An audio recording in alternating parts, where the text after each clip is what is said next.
वबरकातुहू। उम्मीद करता हूँ आप सब लोग खैरियत से होंगे। तो जैसा कि इससे पिछली वीडियो में बेटा हमने चैप्टर नंबर 1 स्टार्ट किया था लिमिट्स एंड कंटिन्यूटी वाला, जिसमें हमने लिमिटिंग वैल्यू निकालना है किसी भी फंक्शन की हमने सीख ली थी।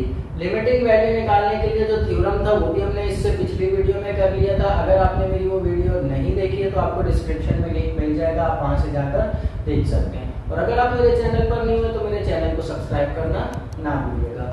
देखते हैं बेटा थ्योरम जो हमने पिछली वीडियो में किया था उसी थ्योरम के मुताबिक हम ये फंक्शन गिवन है हमें यहाँ पर और फंक्शन की लिमिट भी गिवन है।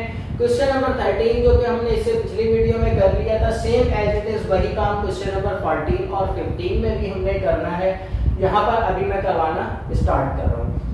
मैंने बताया था बेटा जो भी लिमिट गिवन है हमें थ्योरम ने क्या बोला था, मैं थ्योरम की स्टेटमेंट यहाँ पर लिख रहा हूँ। Limit x approaches to a positive f of x equals to L equals to limit x approaches to a negative f of x। ये हमारे पास थ्योरम गिवन था। इस थ्योरम का मतलब क्या था, जो भी हमें लिमिट गिवन है फंक्शन की उस लिमिट की पॉजिटिव साइड से कुछ वैल्यूज पुट करेंगे और कुछ वैल्यूज उसकी नेगेटिव साइड से पुट करेंगे। जिस पर आंसर सेम होगा वो, अगर आंसर हमारा कोई ऐसा आंसर आ गया जो राइट पर भी आ रहा है और लेफ्ट पे भी वैल्यूज पुट करने पर वही आंसर आ रहा है तो उस आंसर को हम बोलेंगे ये हमारी इस फंक्शन की लिमिटिंग वैल्यू है। नंबर लाइन पर इसको कैसे देखेंगे, जैसे कि ये सेंटर में है 0, अब इस फंक्शन की लिमिट क्या जा रही है, 0 जा रही है। अब 0 के करीब तरीन वैल्यूज यहां से राइट साइड से हम क्या करेंगे फंक्शन में पुट करेंगे और 0 के करीब तरीन वैल्यू लेफ्ट साइड से हम इस फंक्शन में पुट करेंगे। अब ये वैल्यूज पुट करने पर कॉरेस्पॉन्डिंग कोई ना कोई आंसर्स आएंगे। वो जो आंसर्स आएंगे अगर राइट साइड पर कोई एक ऐसा आंसर आ गया जो लेफ्ट साइड पर भी आ रहा है तो उस आंसर को हम बोलेंगे ये हमारे इस फंक्शन की लिमिटिंग वैल्यू है। स्टार्ट करते हैं बेटा क्वेश्चन को।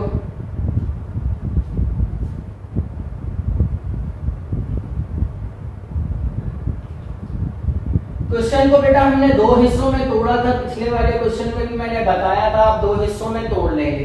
दो हिस्सों में क्यों तोड़ लेंगे, क्योंकि हमने कुछ वैल्यूज राइट साइड से पुट करनी है और कुछ वैल्यूज लेफ्ट साइड से पुट करनी है। तो लेफ्ट साइड वाली वैल्यूज मैं यहाँ पुट करूंगा, राइट साइड वाली वैल्यूज मैं यहाँ पुट करूंगा। अब वैल्यूज क्या गिवन है मुझे, प्लस माइनस 0.25। अब प्लस माइनस लगा हुआ है तो जाहिर सी बात है प्लस वाली वैल्यू जो होगी वो राइट की होगी और माइनस वाली वैल्यू जो होगी वो लेफ्ट की होगी। तो माइनस वाली एक वैल्यू मुझे गिवन है माइनस 0.25। दूसरी वैल्यू मुझे क्या गिवन है, माइनस 0.1, तो मैं यहाँ लिख लूंगा माइनस 0.1। तीसरी वैल्यू माइनस 0.001 और चौथी वैल्यू माइनस 0.001। इसी तरह से राइट साइड पर मैं लिख लेता हूँ पॉजिटिव वाली वैल्यूज, जैसे मुझे गिवन है 0.25, 0.1, 0.001 और 0.001। ये वैल्यूज मुझे गिवन है। अब मैंने करना क्या है बेटा, ये चार वैल्यूज और ये चार वैल्यूज इस फंक्शन में पुट करनी है। इस फंक्शन में पुट करने पर मेरे पास कॉरेस्पॉन्डिंग कोई ना कोई आंसर आएगा।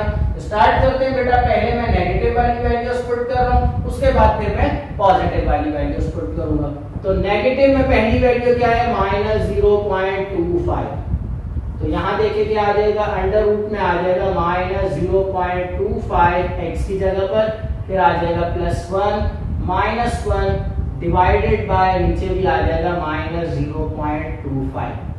तो इसका बेटा हमारे पास आंसर आएगा माइनस 0.25 पुट करने पर जो मैंने पहले ही निकाला हुआ है 0.53। ये कैलकुलेट करके मैंने डायरेक्ट आंसर पहले ही निकाले हुए अपने पास, तो मैं यहाँ पर सिर्फ वैल्यूज आपको पुट करना सिखाऊंगा और डायरेक्ट उससे आंसर लिखूंगा। कैलकुलेशंस तो पहले भी हम करते आ रहे हैं तो वो इतनी कोई बड़ी बात नहीं है। Minus 0.1 equals to under root में x की जगह पर आ जाएगा minus 0.1 plus 1 divided by minus 0.1। तो इसका आंसर बेटा हमारे पास आएगा 0.513।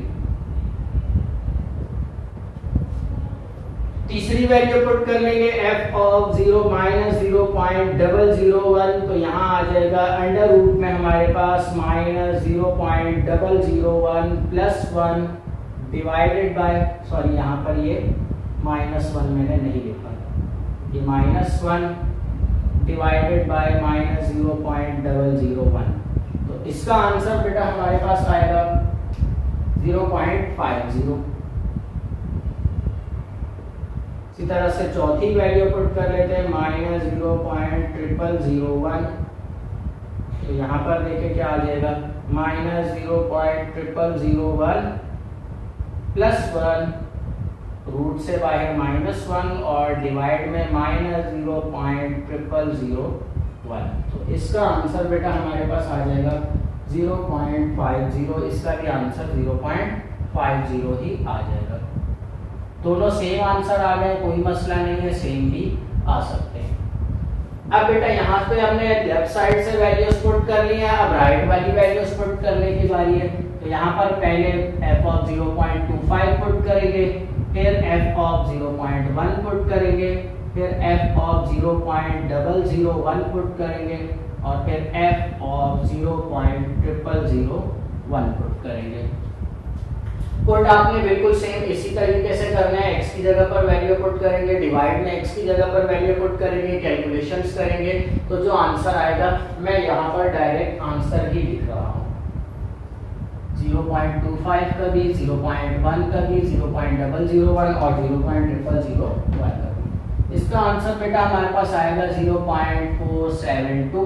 इसका आंसर आएगा बेटा 0.488 और इसका आंसर हमारे पास आएगा 0.499। इसका आंसर भी आएगा 0.499।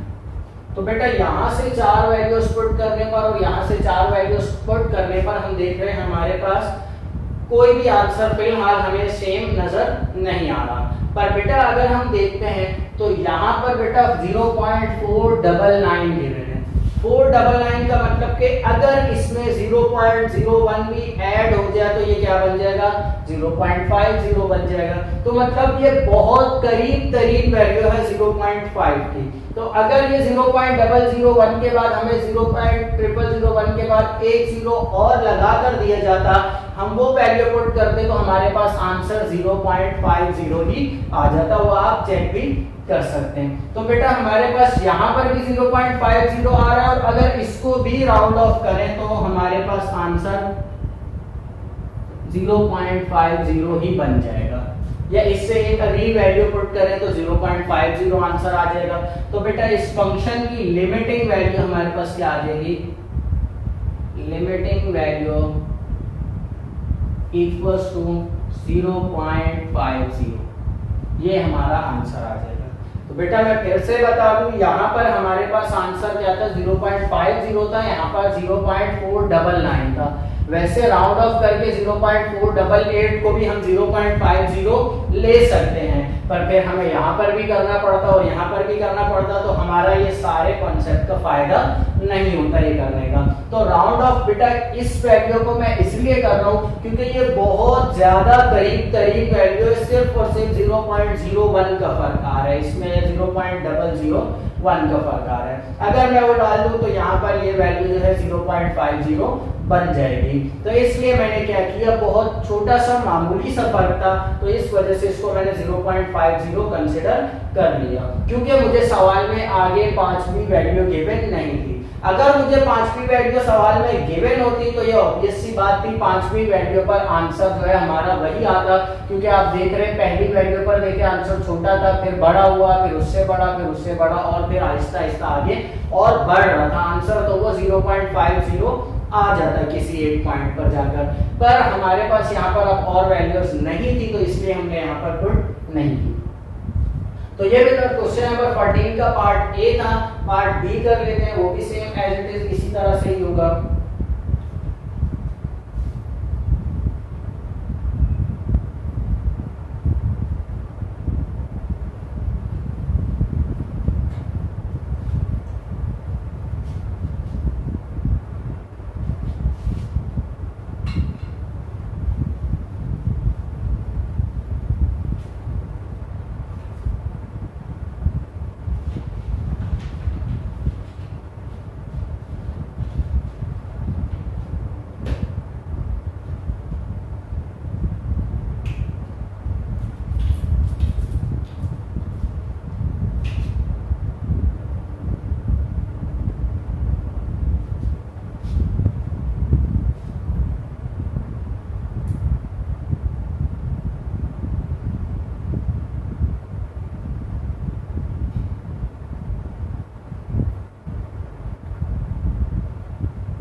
बेटा क्वेश्चन नंबर 15 मैंने यहाँ पर लिख लिया है। क्वेश्चन नंबर 14 का पार्ट बी भी जो है वो भी same as it is part A की तरह ही है, तो मैं वही वाला पार्ट दोबारा से करवाकर उस पर टाइम नहीं लगाऊंगा। मैं यहाँ पर क्वेश्चन नंबर 15 कर रहा हूँ। क्वेश्चन नंबर 14 और 15 में फर्क क्या है बेटा? क्वेश्चन नंबर 14 में हमारे पास एक सिंपल फंक्शन गिवन था, यहाँ पर हमारे पास ट्रिग्नोमेट्रिक फंक्शन गिवन है। मेन जो फर्क है वो यही है, काम हमारा सारा वही होगा। कुछ हमें नेगेटिव में वैल्यूज गिवन है, कुछ पॉजिटिव में वैल्यूज गिवन है।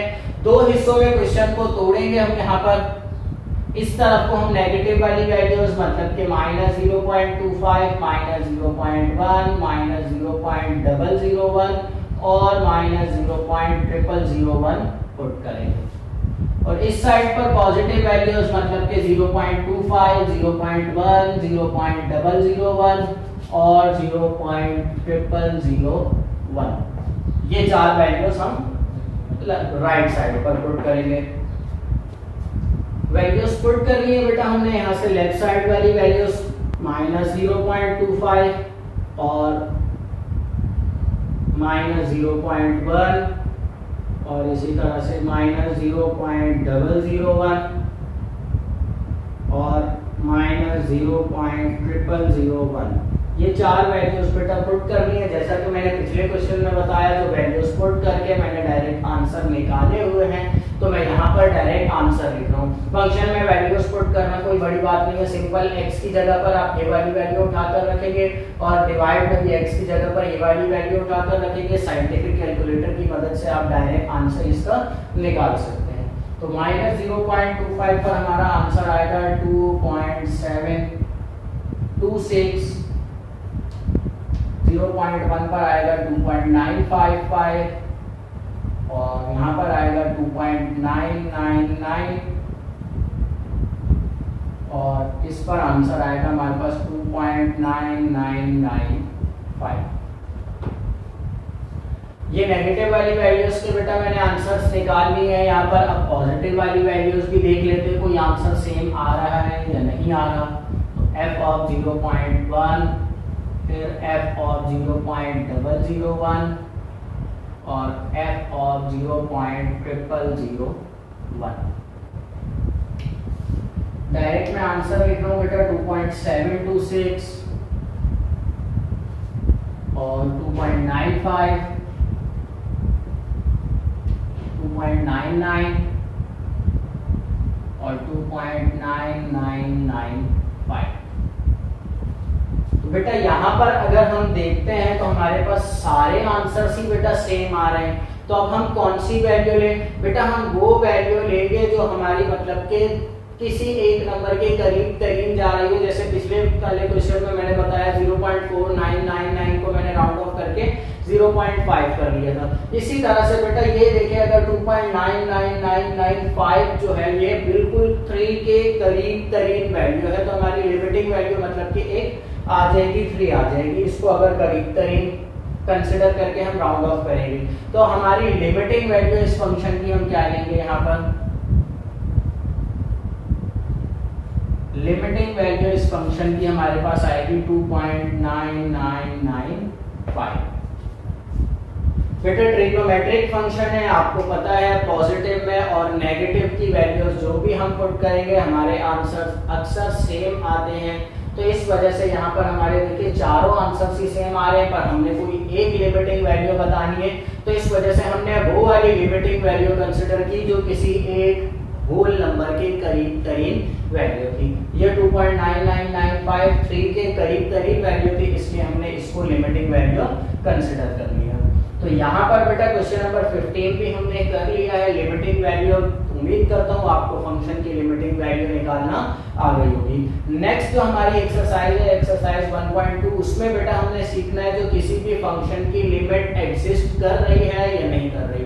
अब कर रही है या नहीं कर रही से मकसद, जैसा कि हम पहले भी पढ़ चुके हैं, फंक्शन किसी जगह पर डिफाइंड होता है, किसी जगह पर अनडिफाइंड होता है। और ये मैंने बताया था जो लिमिट भी हमें यही बताती है। और लिमिट यहाँ पर तो हमें वही फंक्शन गिवन थे जो एग्जिस्ट कर रहे हैं, हमें फंक्शन एग्जिस्ट कर रहा है, इस वजह से तो हम उसकी लिमिटिंग वैल्यू निकाल रहे थे।